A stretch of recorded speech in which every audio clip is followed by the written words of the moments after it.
భారత్ పాకిస్తాన్ మధ్య నెలకొన్న ఉద్రిక్తల కారణంగా బీసీసీఐ కీలక నిర్ణయం తీసుకుంది. ఈ ఏడాది జరగబోయే ఆసియా కప్ మెగా టోర్నీ నుండి టీమిండియా వైదొలగాలని నిర్ణయం తీసుకుంది. పహల్గాంలో ఉగ్రదాడి, ఆపరేషన్ సింధూర్లతో భారత్ పాకిస్తాన్ మధ్య తీవ్ర ఉద్రిక్త వాతావరణం నెలకొంది. దాంతో ఏషియా క్రికెట్ కౌన్సిల్ యొక్క అన్ని కార్యక్రమాల నుండి కూడా దూరంగా ఉండాలని బీసీసీఐ నిర్ణయం తీసుకుంది. ప్రస్తుతం ఏసీసీకి పాకిస్తాన్ మంత్రి మోసిన్ నఖ్వీ నేతృత్వం వహిస్తున్నారు. మోసిన్ పాకిస్తాన్ క్రికెట్ బోర్డు అధ్యక్షుడిగాను కొనసాగుతున్నారు. దాంతో బీసీసీఐ ఈ నిర్ణయం తీసుకుందని తెలుస్తోంది. భవిష్యత్తులో జరగబోయే ఏసీసీ ఈవెంట్లకు కూడా దూరంగా ఉండాలని బీసీసీఐ నిర్ణయం తీసుకుంది.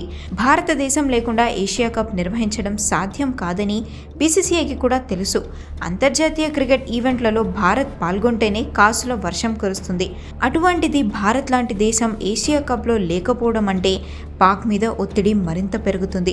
దాంతో టీమిండియా లేకుండా ఆసియా కప్ టోర్నీ జరపడం అనేది సరైన నిర్ణయం కాదని ఏసీసీ భావించవచ్చని కూడా బీసీసీఐ వర్గాలు అభిప్రాయం వ్యక్తం చేస్తున్నాయి.